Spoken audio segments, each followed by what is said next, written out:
Pemirsa, untuk mengetahui informasi terkini bagaimana perkembangan COVID-19 yang ada di United States of America, kita akan terhubung dengan salah satu jurnalis dari Voice of America.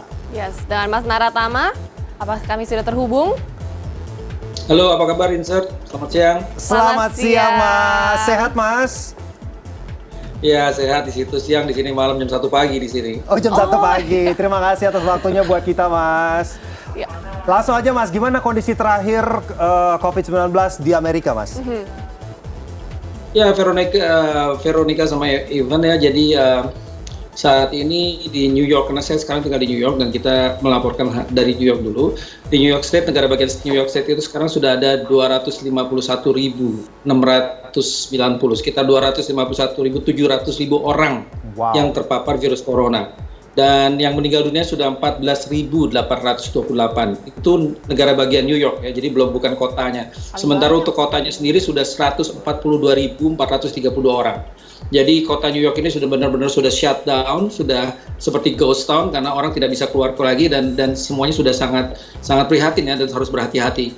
Karena sampai tadi sampai 1 jam yang lalu itu sudah ada 10.977 orang yang meninggal dunia. Wow. Jadi itu New York. Sementara kalau Amerika sendiri, dari seluruh Amerika itu sudah 857.000 orang yang terpapar corona positif, dan yang meninggal dunia sudah 47.750. Jadi ini kurvnya akan terus naik, ya diperhitungkan minggu ini, minggu depan juga masih naik, tapi akan tertahan dengan adanya kebijakan-kebijakan pemerintah seperti social distancing gitu ya, kemudian orang supaya tidak keluar rumah. Mudah-mudahan ini akan menurun. Begitu. Tapi Veronica, kalau mau dibilang Ivan.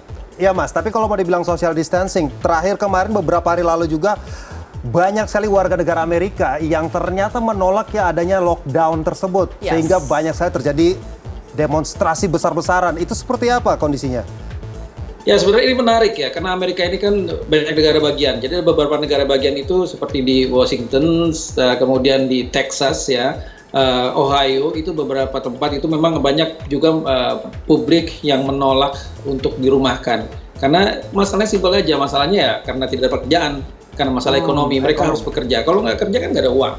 Jadi mereka harus keluar dan harus, tapi kan semua tutup, kemudian perusahaan tutup, juga tidak ada keramaian, tidak ada toko-toko tutup, kantor gas tutup, sekolah juga tutup, gitu kan. Jadi mereka tidak punya pekerjaan dan saatnya mereka meminta untuk dibuka supaya di negara bagiannya itu dibuka dan negara itu bisa menyediakan lagi, bekerja lagi dan beraktivitas seperti biasa. Tapi negara bagian itu tidak semuanya sama. Gubernur punya kebijakan yang berbeda. Seperti kayak di New York justru malah masyarakatnya itu menolak untuk dibuka sekarang ini. Sebagian besar masyarakat kalau ada demo, jadi kalau misalnya di Washington State itu orang berdemo supaya dibuka, kalau di New York berdemo kalau bisa kita jangan keluar. Oh gitu, kebalikannya berarti ya? Perbedaan ya, ada 50 state. Kita udah parah, karena udah banyak banget. Kalau kita keluar kita makin jadi parah, karena kan sekarang masalahnya udah beruntun ya, udah bersenambungan. Tapi kalau misalnya dengan adanya corona ini berarti apa? Dokter kurang sekarang. Kita punya problem dengan kedokteran. Dokter kurang, nurse juga kurang gitu ya. Kemudian rumah sakit sudah tidak punya tempat tidur lagi, terbatas gitu. Sehingga ada yang disebut dengan rumah sakit darurat. Jadi kalau ke Central Park yang biasa tempat untuk orang-orang bersantai kemudian menikmati udara, itu Central Park itu sebagian besar, sebagian kecil gitu itu sudah menjadi rumah sakit darurat. Oke, baik. Juga ada kapal US Navy merapat juga, US Navy Hospital juga merapat. Jadi ini negara bagian yang New York ini justru yang paling parah. Kita justru menolak jangan keluar dulu gitu, karena Gubernur Andrew Cuomo juga mengatakan bahwa jangan keluar dulu deh, kita beresin dulu deh, kalau enggak kita makin parah, ini bahaya sekali gitu loh. Tapi kalau mau dibandingkan New York, kalau di Eropa kan kayak Prancis, Jerman, kalau keluar itu akan dikenakan denda. Kalau di New York sendiri diperkecil contohnya. Mas kalau keluar untuk belanja kebutuhan pokok bisa, Mas? Apakah ada peraturan khusus yang lebih strict, Mas? Jadi New York itu nggak pernah menggunakan kata-kata lockdown. Kita hanya menggunakan kata-kata shutdown. Jadi bukan lockdown. Jadi orang masih boleh keluar rumah. Orang masih boleh keluar, masih boleh jalan, boleh ke taman, dan juga boleh berbelanja, karena orang perlu makan kan. Betul. Orang perlu makan, perlu minum, perlu pergi apotek. Jadi yang buka itu selalu apotek sama supermarket. Jadi orang boleh keluar. Hanya ada Ya baik, ini sepertinya sedikit ada gangguan sinyal ya. Karena di sana lagi jam 1 pagi, apakah sinyal kita masih dapat tersambung? Nanti kita akan coba hubungin lagi ya. Ya. Karena kita masih ingin tahu ya Mudah-mudahan- kondisi WNI yang ada di sana gitu ya. Betul. Spesifiknya seperti apa, berapa yang terpapar, dan seperti yang sudah diberitakan tadi ya, kita memang di sini harus mungkin mencontoh juga orang-orang di New York ya, untuk tetap mendukung adanya social distancing, bukan malah turun ke jalan. Seperti yang akan dikhawatirkan nanti di depan akan ada hari buruh gitu ya.